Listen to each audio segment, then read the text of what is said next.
I'm so excited to be here today. My name is Dr. Jarrod Benjamin. I'm with my homie, my friend, one of my closest partners that I do life with, Dr. Jason Gibson. I'm gonna be real with y'all. We are so excited to be in Chicago today, but not just for the work that we've been doing today, but more to bring a conversation to you that gives you a piece of who we are, a piece of what we do, and a piece of who we hope we present ourselves as you follow us on all the different mediums that you may follow us on. The dialogue today is going to be centered around, like, what does leadership look like as millennial leaders, right? That have to show up professionally, spiritually, personally. Yeah. I think in so many different forms we have to be leaders, and one, it's exhausting. Two, Exhausting is an understatement. it's exhausting. Three, it's exhausting. But I think sharing what a full day of showing up as Jason or Jarrod looks like would help people better understand the leadership they get to see above water, but they may not get to see us flapping underwater, or what it took to get there. Yeah. I've saw so many memes on social media where you get to see the surface level of success, but they never get to see what the roots really look like under the ground. Exactly. And so my hope is that the time that we have with people today, we can talk about what it took to build roots, what it took to submit to mentors, right? So that we could become leaders that appear to be successful. And lastly, I hope they laugh a little bit after kicking it with us for a little bit of time. Most definitely they will. My first, I guess the first one gonna be is, Jason, could you tell them a little bit about yourself, who you are, and how do you show up professionally, spiritually, and personally as a leader? Well, first and foremost, as Jarrod said, my name is Jason Gibson. So for me, man, how I show up, man, I just try to wake up every single day and chase the thing that wakes me up every single morning, which is purpose. Like you said, man, it can be extremely exhausting. It can be extremely redundant as well. However, like, it's still that thing that I cling so closely to, that if I'm not doing it, if I'm not operating from that space, I won't say the space of exhaustion, but if I'm not experiencing like that level of leadership, like, I don't feel fulfilled. So for me, as I'm sure you can relate to as well, Jarrod, like, a lot of our lives are showing up for everybody else. Like, we wear a lot of different hats in a lot of different roles that we are charged with the responsibility of leading other people. So for me, while that can be exhausting, man, it's fulfilling, because I know it's exactly where not only I'm supposed to be, but where I belong. So yeah, man, that's kind of where I'm at. And what about you? Well, you said a word I think is important, like fulfillment. In 2025, I made a decision that I wasn't going to do anything that didn't bring fulfillment. Now, it also made things that align with my identity. Yeah. People don't see me doing it like I used to do. Yeah. That does not mean they were not good things. They just don't bring fulfillment. So I had to really pull away from things that don't bring fulfillment. Like, I'm going to start differently versus personally. I'm going to start spiritually. Yeah. I ended last year as a senior pastor. And this year, I'm not. Yeah. Complete change in what's expected on me on Sundays, Wednesdays, Mondays, Thursdays. But leading outside of what I'm called to do in this season don't bring me fulfillment. So I had to erase a few titles that were assigned to my identity so that I could operate in true fulfillment. Yeah, and I think for me, and I think what you're hitting at is prioritization to an extent. For me, that's what I've kind of found myself doing in a lot of the roles that I occupy. I'm still in a lot of the same roles. Of course, you know, I transitioned job-wise, making a huge transition from singlehood to marriage. But yeah, man, it's just a very transitionary state, finishing the doctoral program. So for me, it's been prioritization, even like within my roles. What are the things that I can like shed so I can show up better in the things that I really need to show up I don't want to be good at a lot of things and great at nothing. Man, come on. So for me, I had to figure out, what can I be great at? Come on, Doc. And really, like, the things that I'm going to be good at, make those short-term goals to develop at. Yeah. And so, like, but I'm a grinder. And I'll be honest with you, success for me, if people knew what the grind is for me, they would probably celebrate my success more. So another thing I've had to do is, if you in my circle that I do life with, if you don't know how to celebrate wins with me and for me, Man. you'd probably have been misidentified as in my circle. Man, come on. And so, like, I think earlier we were talking before we went to Chicago State University today. I was like, man, if this is a huge profit generating year for you, I'm going to celebrate it. Yeah. And I think I've been around folks that I thought were celebrating me, Yeah. but they really were trying to cling on to brand and strategy to remake it to become theirs. And if it didn't become theirs quick enough, they still couldn't celebrate the wins. Listen, man, and it's so crazy that you mentioned that, because in this process, that's kind of where I've been, like in this regard. From the spiritual side, just really asking God to raise my level of discernment, because I just naturally want to and tend to see the best in people. So I don't even want to believe that people who are in close proximity to me, people who do life with me, they don't see my wins as a celebratory event, that they can and should affirm me, because I would do the same. But for me, I'm really just kind of like trying to sift through what discernment looks like in this season for me, because it's a real thing. It's a real thing, man. And I think that's why the older I'm getting, the more and more condensed those people that I do life with is becoming. Because, I mean, everybody really ain't always there. I'd rather for a your loud wins. competitor than a silent competitor. Oh, yeah. Because Yeah. people have like transitioned from who I thought was my allies, my advocates, my support group, my circle of affirmations, to quiet competitors. And I'm like, we're not in competition because we could both win. Yeah, man, and that's why. Oh man, it might be a little controversial. I don't care. That's why, and I'm not saying support. You know, I ain't into politics like that. But that's why where so many people would consider like Donald Trump a polarizing figure, and him as somebody that really strike.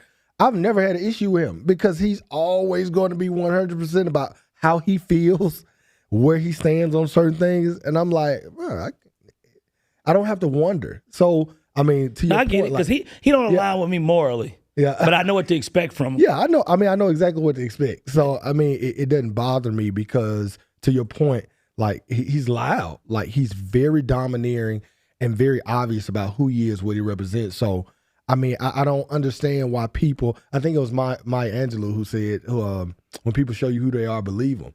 Like, so, man, just show me. Like, don't be in close proximity to me and have me feeling like you're an ally, but you're really a foe.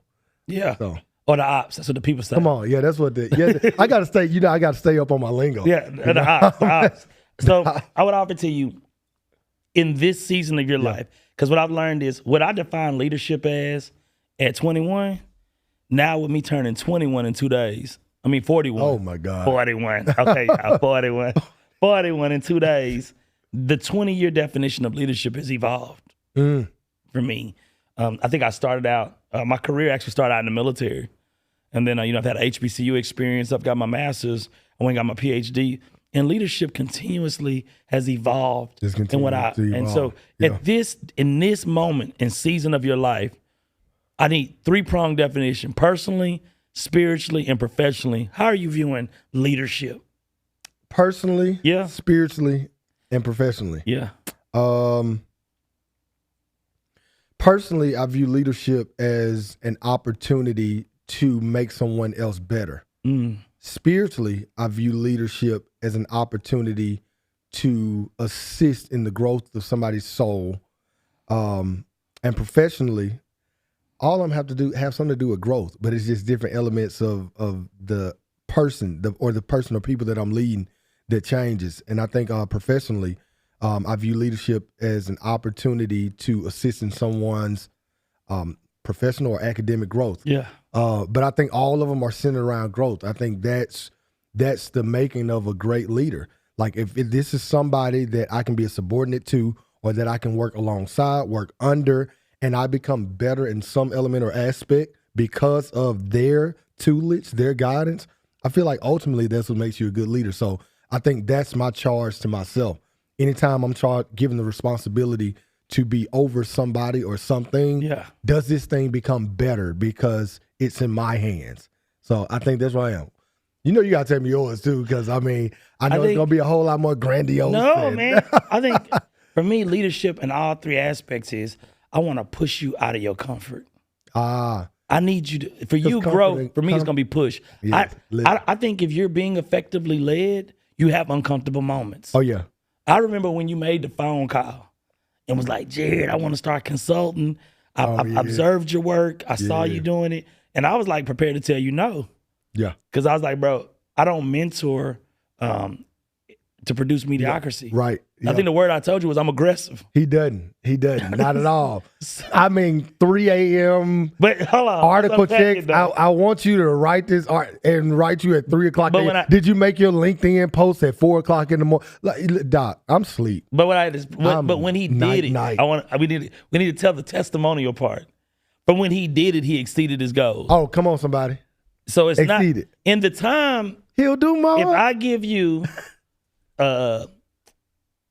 things that are going to be benchmarks, and some people, they real fans, are key performance indicators, KPIs. KPIs. God. If I give you that and you executing them, you probably won't hear from me as much. But if I see you executing them, now I'm going to take it to the next level, because comfort is not leadership. But no, and I think to my point and yours, man, when you start to see the residuals from abiding by sound and consistent leadership, like it just gives you that motivation to keep going. To your point, it made me think about y'all from a social media standpoint, and this is why mentors are so important. I was big on Instagram. That's where the bulk of my work is. And probably next to that, probably Twitter or Facebook. But you were really on me about, man, your LinkedIn is trash. That's where the deals are made. And I'm like, man, no, man. Over on Instagram, I got this amount of followers. But like literally never closed a major deal on Instagram. And what was that, last week?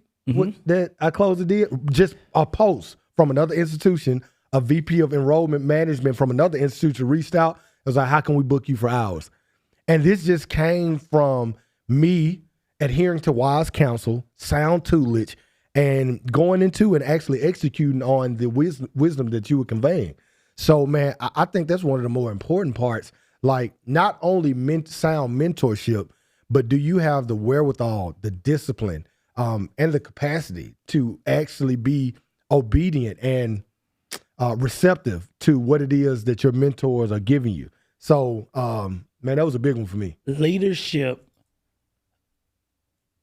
from my lens, taught me true form of submission, Oh, my God. because I always have viewed submission as weakness. Like I'm saying I don't have enough of something and I have to submit to something else.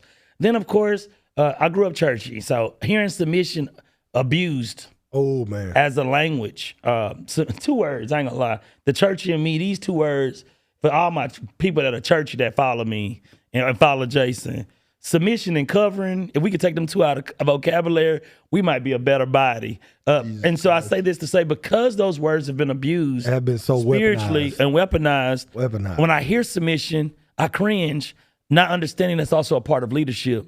I was having a conversation with you today. When we was on the elevator, I'm like, bro, a lot of people are not successful because they want to launch their brand before submitting to a brand that can provide mentorship to them so that their brand can be its best. And that also means study before you submit. So I'm studying. There's been people that asked me to join what they had. And in studying it, it looked better at surface level, and they were bringing me in so that it could hit its peak, versus me building something I have now. And now those that have submitted to it can build their own. There's 2 types of people I want you to look out for when you're grabbing a mentor. Be sure you're getting a mentor, not a vulture. Oh. Because a mentor will push you. A vulture will push you until you're getting too far away from them, or you're succeeding at their level. And what they'll do is they'll pick and eat at you to bring you back down so they stay on top of you. And so I think a lot of times we have allowed I'm people that are trees. to be vultures, and we've misnamed them as mentors. Oh, man. And what happens is they really eat at your success. And when you become too successful, they look at you as a competitor and they don't celebrate you. So if you got a mentor right now who is not celebrating your wins, I offer to you they're a vulture. They're not a mentor. Man, and I don't care. I wasn't gonna mention it, but man, I've experienced that on the professional level. On the professional level, where that's exactly what happened. Like, I mean, it was such a copacetic relationship up to the point where I started to establish a name for myself. The notoriety that I was starting to build started to get some equilibrium with this particular professional mentor. And then it started to be, the conversation started to change. The language started to change. I mean, it started to get a bit more vindictive. And so, I mean, I think it's so important. And I think the core of that is self-awareness. Like, I think if you are truly seeking out for someone else's betterment through the avenue of mentorship, your goal should be for them to exceed you. Come on. Like, I feel like that's how I'll be. All the people that all my mentees right now, which I feel like I can only say I have 2 serious ones. My goal is that they are much better than I was at their age. One of my mentees, little Jeremiah, he is a junior at Tougaloo College right now, and he just did an internship. I was on that boy tough because I never took advantage of internships in college. I never knew what Title III and all the funding opportunities there were for first-generation students, for marginalized students. So I'm always on him about that. Like, the opportunities are out here, man. Like, are you going to take advantage of them? He just got off an internship in, I want to say, New York. Finished that. He had a savings goal he wanted to save X amount of dollars every week. I'm checking in with him like, man, how you come with that savings goal? What your spending looking like? Why'd you have to buy that? Because ultimately, I know how financially illiterate I was at his age, and I don't want to see him go through the same things. And I want him to exceed where I was at different benchmarks in my life. So I think, man, that's really the true making of a high character, integral leader and mentor. So, man, this is my take on that. And I think too many people are those vultures, fall in that vulture category that you were talking about. I think, are you asking those that mentor you to define leadership so that we can understand if we have a similar definition? Because you asking folks to lead you, and they may view leadership differently. Yeah. Leadership isn't always doing what I say, but understanding the framework behind why I do it. Oh, yeah. So, like, for me, man, I got a great friend, Winston. Winston just graduated with his PhD from Southern. When he was writing that dissertation, we can't just glow past that. Come on, Winston. That's what I'm talking about. What's that? Winston Anderson. Come on, man. The percentage low, but my boy It's low. He in the number. It's single digits. He in the number. So, but he was writing his dissertation. We be up grinding, but y'all, I go to bed early. Everybody know that about me. But I wake up at the crack of dawn. But guess what he does? The crack. He goes to bed late. The crack. But he wakes up late. So understanding how we can show up, where I'm like, bro, I can bust my behind to 9:30, but I'm back up at 3:34 grinding, and he gonna work till 3 almost when I'm clocking in on it. So understanding the connection, I'm offering to folks that leadership also is a level of self-awareness. Oh, yeah. I know I don't need a lot of people like me, but I need people who can compliment me. Yeah. And I can compliment them. So because I know I go to bed early, I'm grateful for my business partner, Taylor, who's gonna stay up late and grind. Oh, yeah. You know what I'm saying? Because I can be overzealous in marketing strategies, budget-wise, I'm glad I got somebody grounded where she be like, we're not finna spend that type of money on that, but we can do it this way, you know? And so having someone that compliments you that always isn't like you is a level of leadership, because they can supplement each other. Or it can also be like, I want another thought leader with a different thought process. Yeah. Versus somebody that's going, hey, man, am I wrong? Am I right? Man, that literally just made me think of, I think it was an Albert Einstein quote. He said, you don't realize how much you know. How did it go? The more you know you don't know. And I said that to say, I think that's really the telltale of leadership. I really want somebody in leadership that, like you said, can be that compliment, that can really get into the weeds of what I don't know, what I'm not competent at, who can compensate for my weaknesses. But I mean, that's so hard. Like, why doesn't everybody view leadership or people who are as strong as them as a leader but maybe not in the same areas, as a threat more so than a compliment. Like, I mention, Matthew at my church. Me and Matthew Donaldson. Shout out to Matthew. Me and Matthew are two completely different styles when it comes to music ministry. However, we compensate for each other's weaknesses. I mean, everything he is amazing at, like I'm like very average, mediocre at best. But some of the things that I'm amazing at, like we just kind of compliment each other in that space. But there has never been any hint of jealousy, envy, and I think it's because a lot of because one, self-awareness, but I think a lot of people see leaders who are as strong or even stronger in their areas of strength as a threat more so than a compliment. And I just don't understand why that is. Like, Dr. Wynton Anderson, we sitting at Chow Yum eating. And where? Chow Yum, man, come to Baton Rouge, y'all better eat good. But hold on, that's our little secret though. I really don't want people going because then my seat ain't gonna be available for me. So what I need y'all to understand Chow is, Yum. he said, man, a lot of us have been seeking connection when the person you connecting with may be seeking a competitor.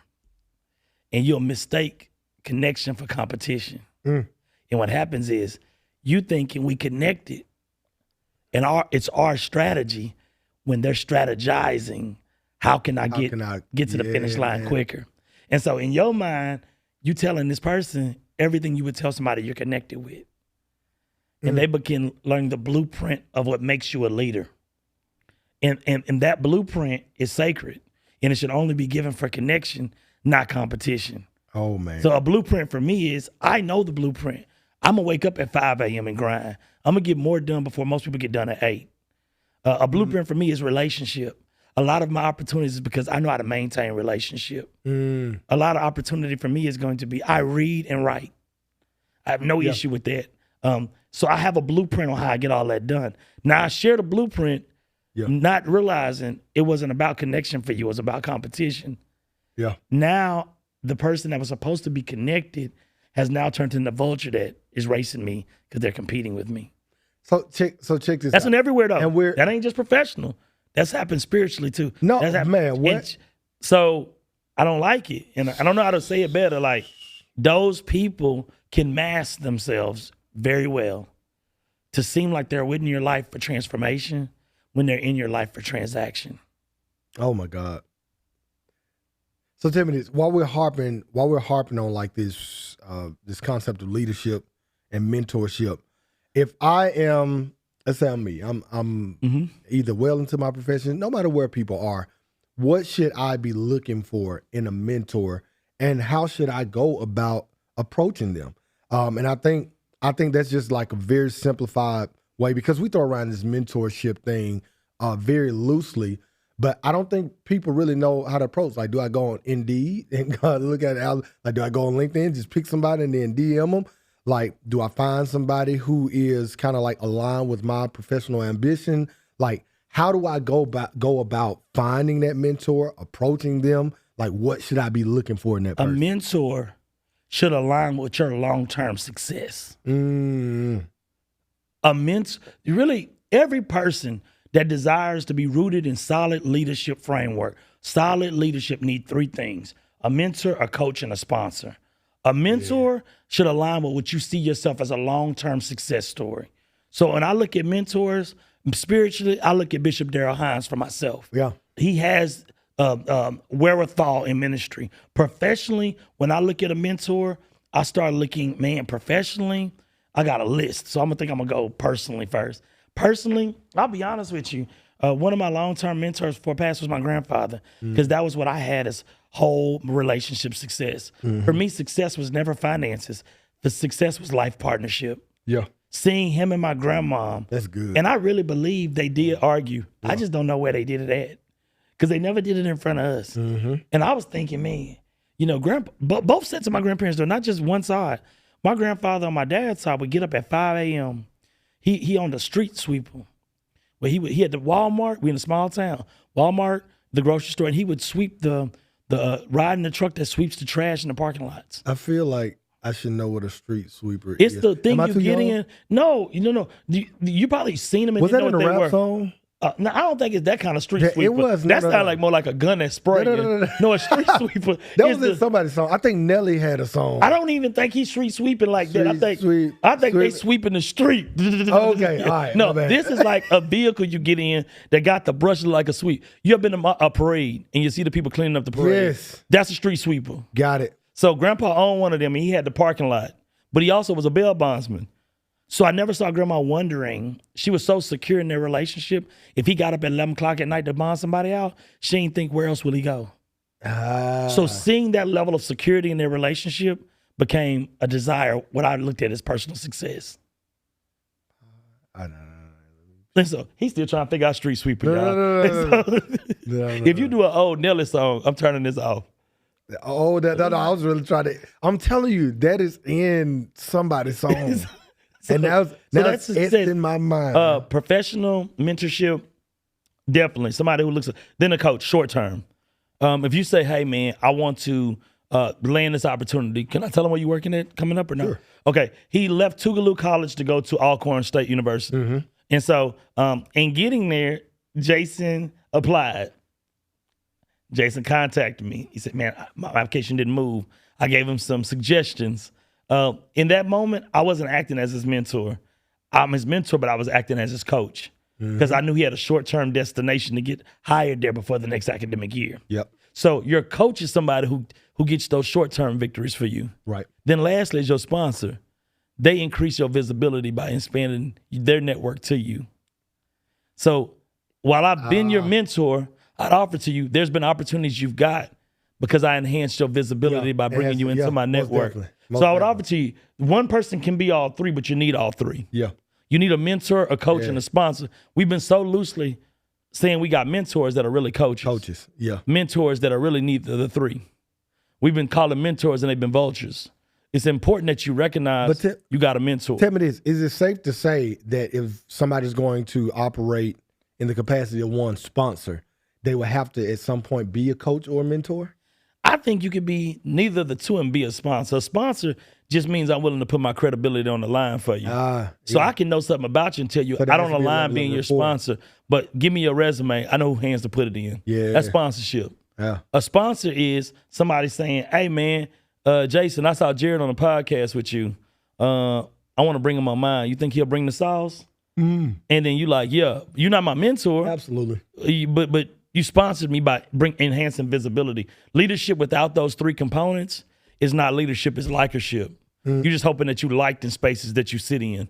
And I think there's three ships to the wholeness of a person. Time out before we get to the three ships.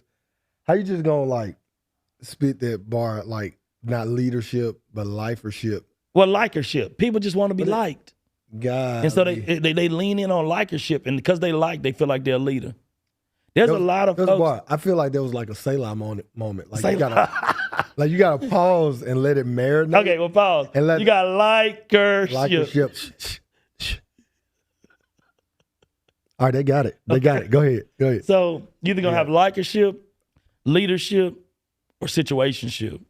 And because you have success in some situations, don't make you a leader.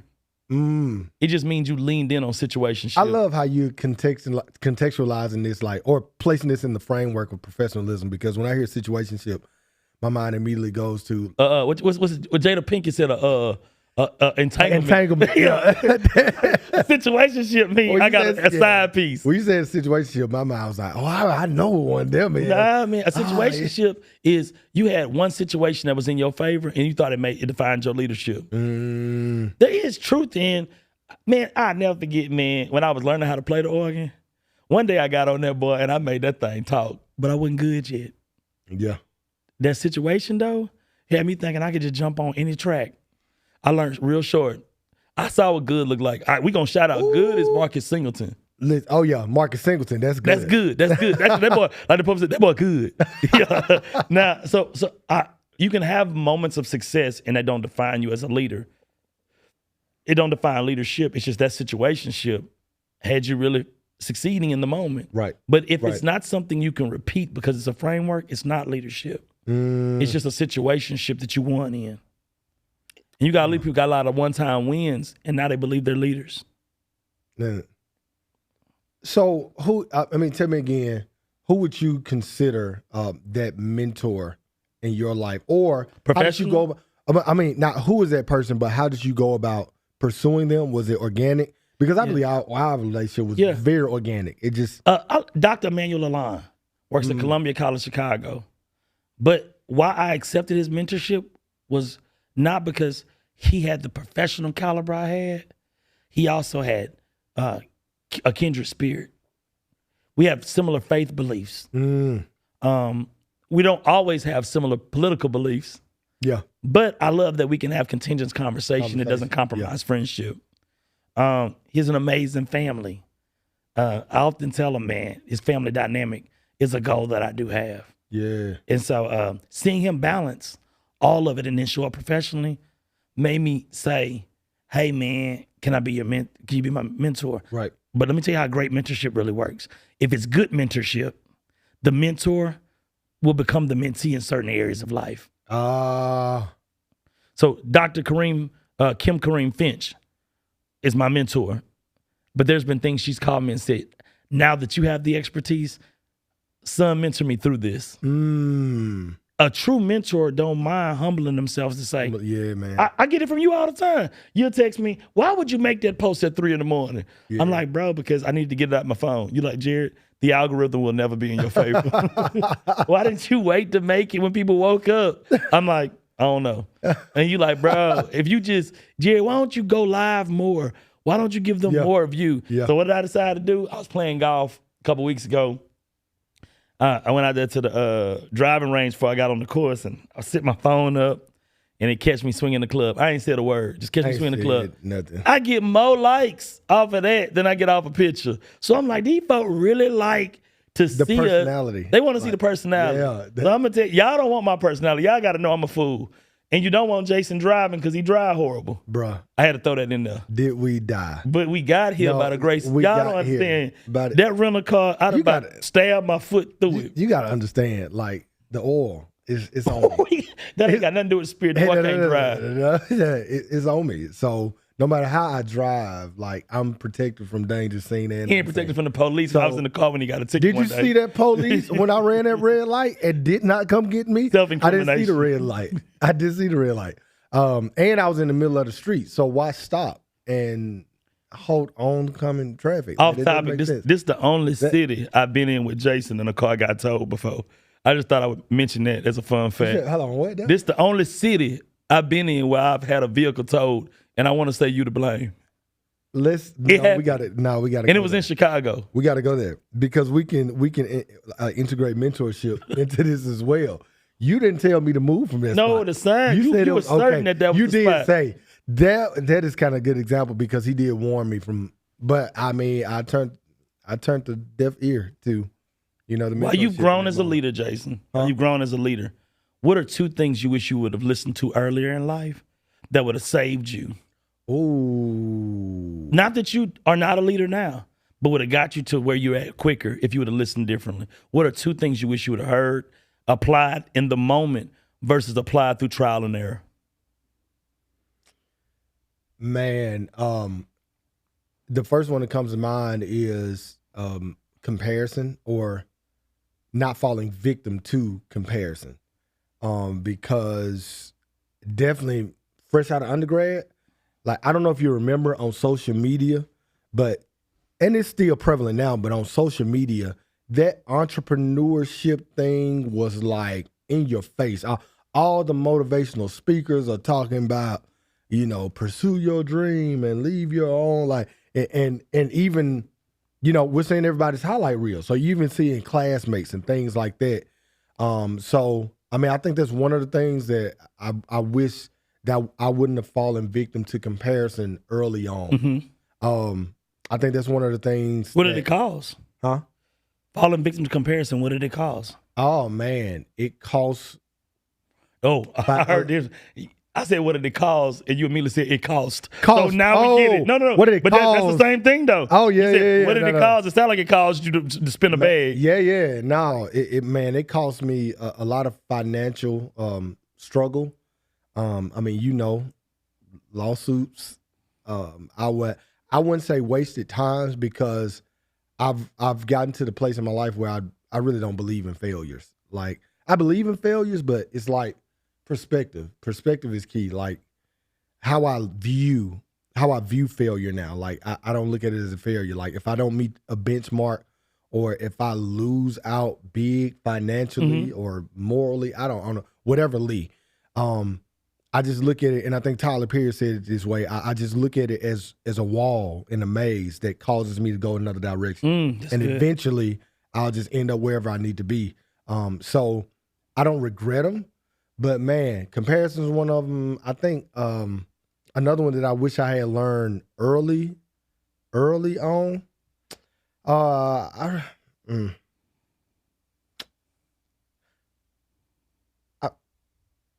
No, ain't say that. I think and come back. Say less. What about yours?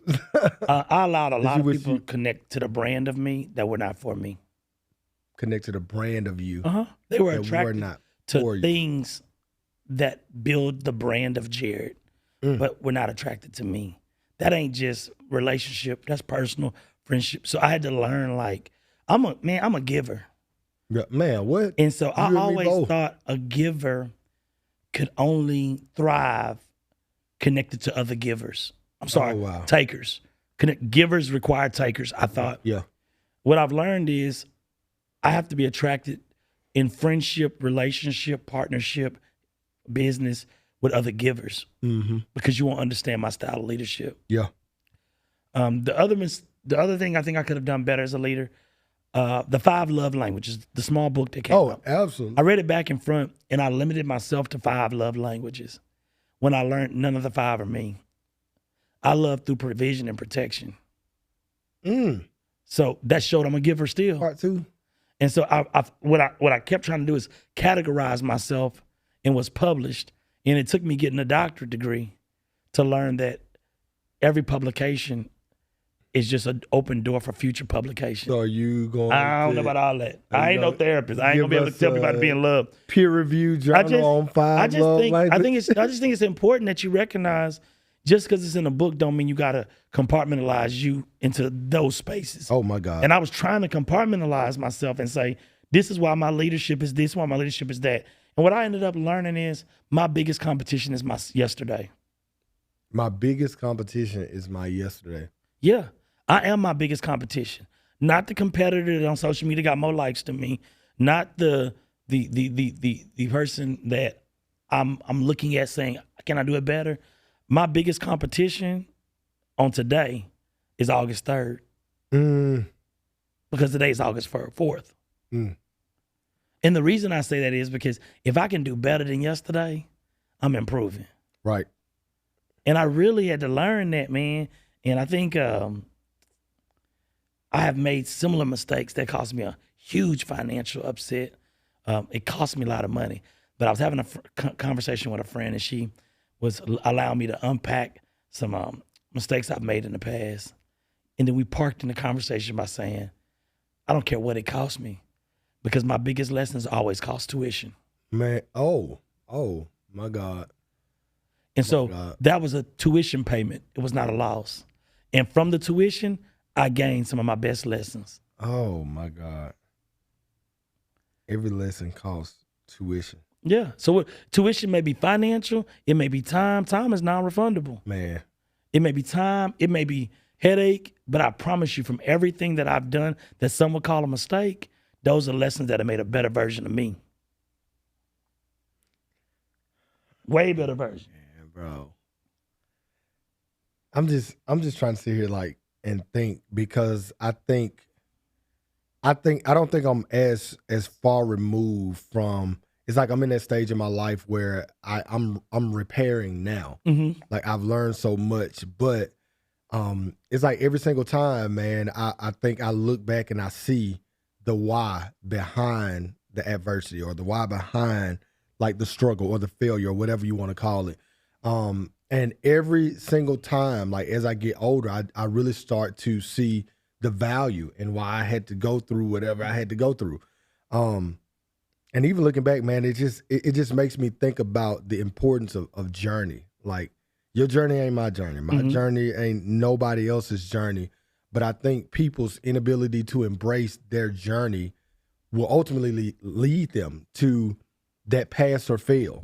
Like, so, man, but in your journey, what would you say was the defining moment of that journey? When I've opted to forgive. Oh my God. The absence of forgiveness stopped me from getting past frustrating moments in my life. Oh man. And in a lot of ways, not just one silo. This isn't a punch at one person. So we got a viewer watching. You don't got to be a hit dog and holler in this sense. This is in life. I've done partnership with friends where it was supposed to yield something, and financially I felt robbed. Yeah. I've had moments of forgiveness with my parents. Yeah. Because you ain't gonna understand parents until you parent. Right. And it's easier for me to forgive now because I'm a parent. Yeah.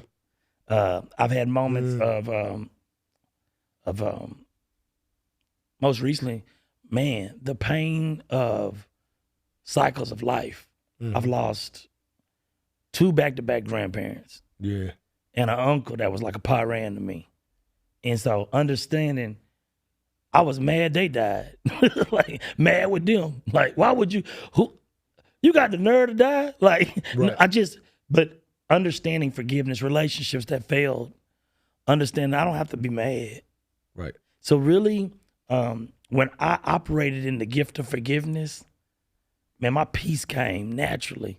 And one of the things I value most that I believe can sound cliche is when a leader has peace, their leadership operates at optimum pace. It's when you still pissed off, mad and frustrated with folk, and you lack forgiveness, you always operating in a lick back mentality. Oh yeah. I'm gonna show them who I am. Yeah. I'm not showing nobody. I'm building generational wealth for my children. I'm not trying to get nobody licked back. I'm showing them that I can come from Natchitoches, Louisiana, from an underserved community. I can move to Baton Rouge, and I can be successful. And I don't have to leave the state that I love most. Yeah, man. I got to stop right there because I got to prick your brain there too when you say that leaderships have to operate from this place of peace, and I think we have to qualify peace too because it's looked at so differently by so many different people. I know people have different mechanisms that they gravitate to exercise peace or what peace may look like. Because I know for me, for a long time, what peace looked like for me was leaving a lot of unaddressed issues on the table. Like in hindsight, I would keep silent to keep the peace. I just wouldn't talk about it. I wouldn't share how I really felt. I would just avoid at all costs. What I really found out as I've kind of like navigated my leadership journey is that peace. If I really want to get to that utopian sense of peace, like I've got to communicate how I feel, because keeping silent, like while that may keep the peace around me, it doesn't keep the peace within me. And good. I've got to be careful not to allow internal suffering or internal silence to result in external suffering. Like, so for me, like that was hard for me. When we talk about peace and implementing this component into our leadership, like what does that utopian sense of peace look like from a leadership standpoint, or operating in it? How do I operate from a place of peace in my leadership? Some folks are peace interrupters. Oh, I don't know. I want to make sure I'm comprehending that in the way that you said it. You can have conversations with individuals and circumstances to try to resolve and build a level of internal peace. Their place in your life was never to bring peace. They're peace interrupters. And you've gravitated to them because there's something about them that attracted your time. But they are still called to interrupt your peace. Oh, man. And so that could have been physical attraction, spiritual attraction, professional attraction, financial attraction. But when they connect with you, they interrupt your peace. And so I have to tell you, resolution of peace may not always be conversation. It may have to be the lack of conversation. Yeah. And that we struggle with that because when you're a giver, you don't ever want to have to cut off somebody. Never. So when you're a giver, you're like, man, I want to still see what way can I show up for them if I can't show up in this way. What I've learned is everybody not in your life forever. They have a seasonal purpose. And that seasonal purpose adds to your leadership toolkit. And that tool bag is necessary. I have a tool bag at my house right now, but would I need a tool bag if I was only going to use a hammer? No, I just need a drawer to throw my hammer in. But because I know I need many tools, because I never know what problem I'm going to address with those tools, Right. That's how leadership works. Right. You got to have tools in your tool bag. And one of the tool bags in this season people need to have is a cutoff. Yeah. A point where you have said the same thing enough to where that person can't be led by you. Because leadership presents so many different facets of issues. And much like tools, much like this metaphor that you're using with tools, it's so many tools. When I think about my tool bag, I think about how much in there that I don't need until I need it. It's so many things that, man, I ain't know. I'm not no fixer upper until I'm a fixer upper. And I need certain things. So I think that even speaks even the more to why we have to always be equipped, because leadership can throw so many different scenarios, so many different quarrels, so many grievances at us. And we don't know that we need certain things until we place in the predicament where we actually need it. And we have to utilize that specific tool. So, dude, like that analogy just did something for me. Because I'm even thinking in my leadership how there's so many things that I don't have to engage, so many components of my leadership that I never have to engage until I'm placed in that position where it's like, oh man, it's not a daily, weekly, monthly thing, but now I got to pull out this Allen wrench. So, yeah, dude. And that Allen wrench might be conflict mediation. Come on. It might be logistical planning. Yeah, it might be financial readiness. It might be, I'm a business owner, but nobody told me I was going to have to reconcile to be sure that Amex paid out on time, but I still got to book 5 more flights. My God. You know what I'm saying? No one speaks about, and so what I tell folks is, don't allow people's testimonial success to be your benchmark for effective leadership. Because what'll happen is you'll start off thinking, I'm not there quick enough, because you was using that as your benchmark. For me, just be better than yesterday. And I'm contextualizing it. I want to be a little more legit with it. Not just better than yesterday. I want this quarter to be better than last quarter. I want 2025 to be better than 2024. And so because I've taken that thought process, I can like somebody's post and not feel like I'm in competition. I can shout somebody out, share their successes, and be like, I'm not in competition. And I think the nemesis of competition is the nemesis of leadership is competition. And the lack of realization that like it's enough out here for everybody. But all of us, bro. Well, that's kind of how I operate. I ain't never upset if I lose something. How many institutions did you speak at last year? Last year, 127. 127. Let's put that in context. I'm just saying this because I work at HBCU. What are there? 106 HBCUs? I probably spoke at about 42 HBCUs. It's 106 HBCUs. It's probably 5 times that amount of colleges. You spoke at 147 of them. 147? 27, yep. 127 of them. Look at how many more institutions there are out there. We're not in competition with other. Like, bro. But bigger than that, I think life competition. People see the success but don't know the struggle. Oh, my God. And so, like. They wasn't in the gym when I was shooting. No. They wasn't. Or they wasn't around the failed relationship before you got married. Oh, my God. Listen, there were a lot of them. I can't.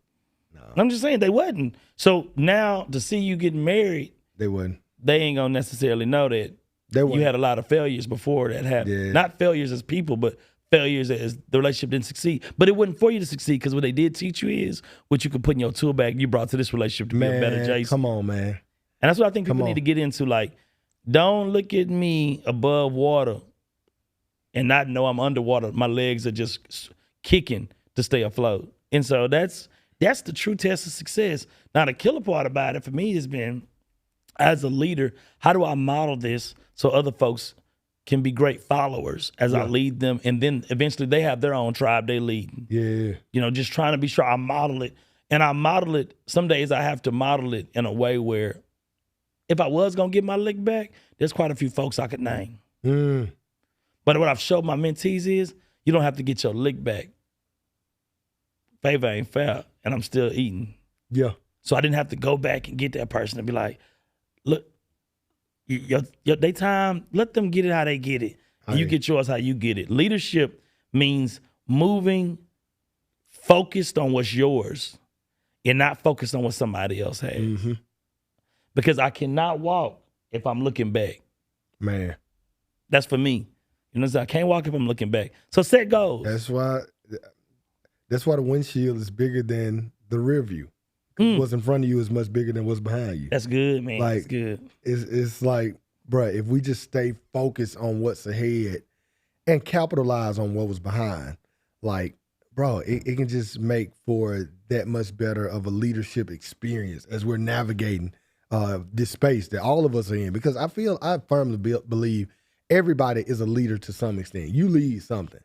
I think if we like assist it from a practical, I mean, the most minute and foundational definition, to be a leader is to be followed by somebody or something. And I think everybody has some level from first grade. What was our greatest life's accomplishment? To be the line leader. Like, we all wanted to be in the front of the line for me, bro, with the hall pass. To be able to say the calendar. So like, everybody had to say the date in the morning. Come on, somebody. I'll never forget when it was 1990. We came back. In 89, we left. And 90, we came back. And I said the wrong year. Because you know, like you go on Christmas break.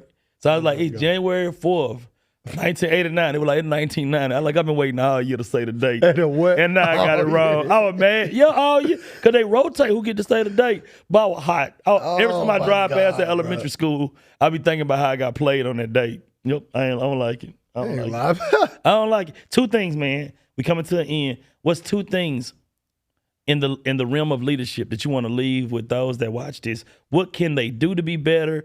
What can they do to sustain their leadership? What can they do to maintain? Should we give them two closing thoughts so that we can get up out of here and eat us something good tonight? Oh, man. Yeah, be thinking about that. Because last night was tragic. Tragic. That Philly cheesesteak. Did not Philly or cheese. It was tragic.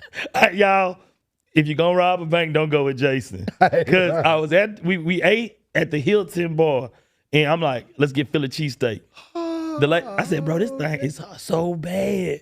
And he goes, yeah, it's so underwhelming. The lady walks up. She says, how's the Philly cheesesteak? Yes, it was close after I just told him. I go, it was great. This dude bust out laughing like, bro, I'm like, bro, why you doing that? He's like, why you ain't tell her it was bad? She ain't the cook. I ain't want to hurt her feelings. The truth is, that thing was the absolute worst. So two things, brother. What you got? Man, two things when it comes to leadership. I think accountability is one of the greatest components to undergird leadership. That's not only the accountability that you offer to others, but the accountability that you hold yourself to. Yeah. I think by definition, the definition I like to attach to accountability is the constant verification that expectations are becoming results. So I think that constant reminder to yourself, that constant thrust in your work ethic to yourself, and that you kind of like impart upon others, I think is extremely important to leadership.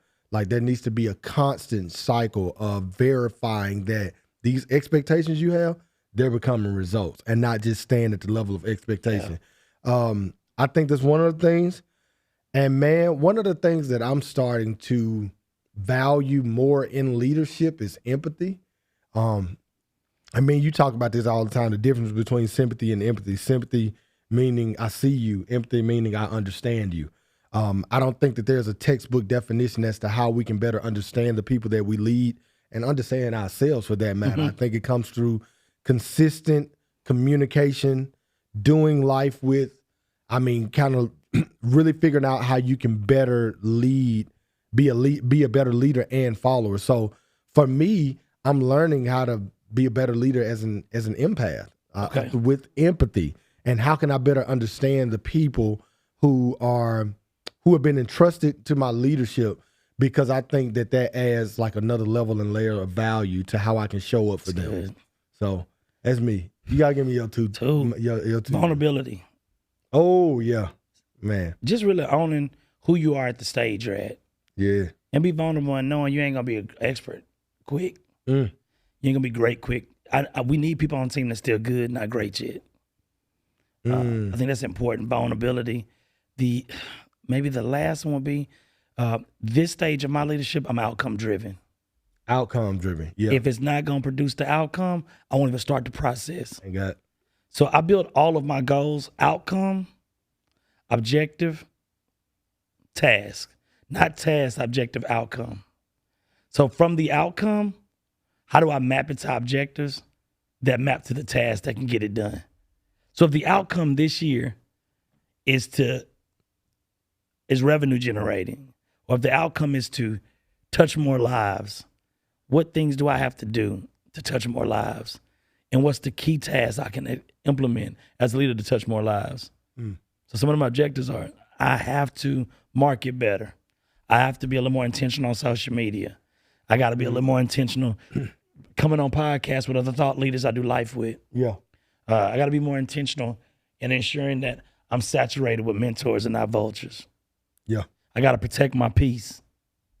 I got to look in the front windshield, not the back. I have to rebuke the spirit of comparison. I have to ensure I'm focused on leadership and not likership. I have to ensure that situationships don't become the ship that I ride on most. Yeah. And so in those processes, I think leadership will not just evolve, but it's going to sustain us. And so the goal I have from this opportunity today was, my hope is that we've given a roadmap to leadership. I went to New York for the first time 4 years ago. Since then, I feel like I've been there almost every few months, right?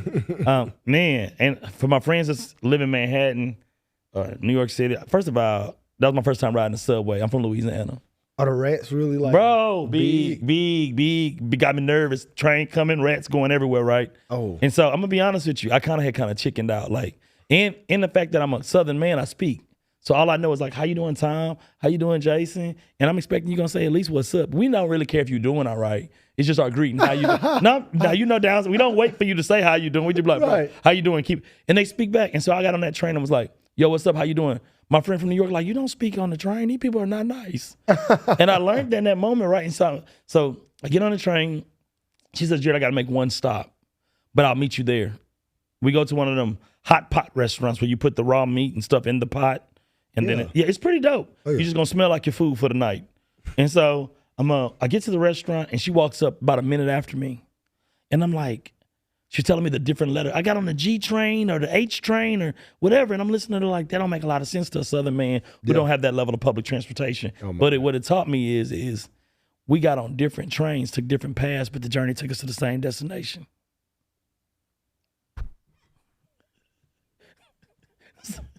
I've been saying, that's it.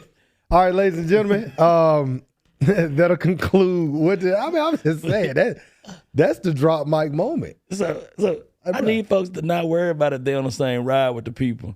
Just get to the destination. Y'all, we so grateful to rock out with y'all today. It's been a blast. Me and Jason was in Chicago getting this work, getting to the bag, working with our great clients at Chicago State University. We would have robbed ourselves if we didn't come over to our homie, our good friend here at the podcast studio, my boy Tom, holding it down as the engineer today. We would have robbed ourselves or robbed you of an opportunity to hear leadership through our lens. We just want to thank you. Jason, how can they follow you? How can they follow you? Oh, man, you can. And you better say LinkedIn too. Don't just say IG. At IG, no, for real. LinkedIn, just LinkedIn Jason Gibson, first name, last name. You'll see a really attractive black guy on there. Just follow him because there's a white Jason Gibson too that comes up. No, I'm the black one.